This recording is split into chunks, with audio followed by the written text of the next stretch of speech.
Развитие сельского хозяйства и лесной промышленности в Алекминском районе обсудили члены республиканского правительства. Делегация во главе с первым зампредом Петром Алексеевым находилась в районе 2 дня.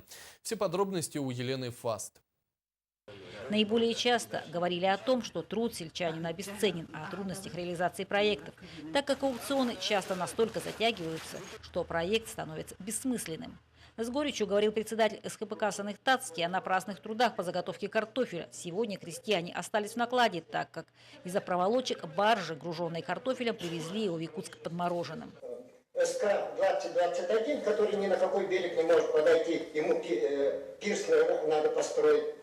Неделю покрутился, развернулся, ушел. Картофель подморозили. Второе судно отправили. Через 20 дней появился он. Далек вышел. Должен был сразу 14 вышел, сказал, 16 будет у вас. А он появился 3 октября в Мархе.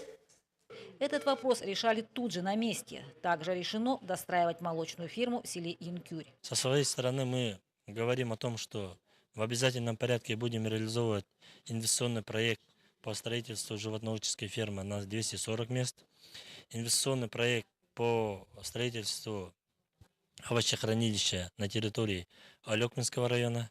Эти два объекта требуют значительных вложений, поэтому строительство убойного пункта, о котором также много говорилось, было отложено. Уже в первый день группа побывала на дозе. Как отметили все, жаль, что простаивает столь отлаженная база. Опять же, для полноценной ее работы требуются большие объемы леса. А вот изысканий, несмотря на большие планы, пока нет. Раз мы ищем инвесторов, раз мы ищем тех людей, которые готовы вложиться в лесопромышленный комплекс, мы хотя бы на первоначальном этапе должны знать, какие запасы леса у нас имеются. В заключение Петр Николаевич подчеркнул, приоритеты расставлены, и сегодня важно уже начать работать. Елена Фаст, Максим Копылов, Геннадий Лопатинский, НВК «Саха», Алекминск.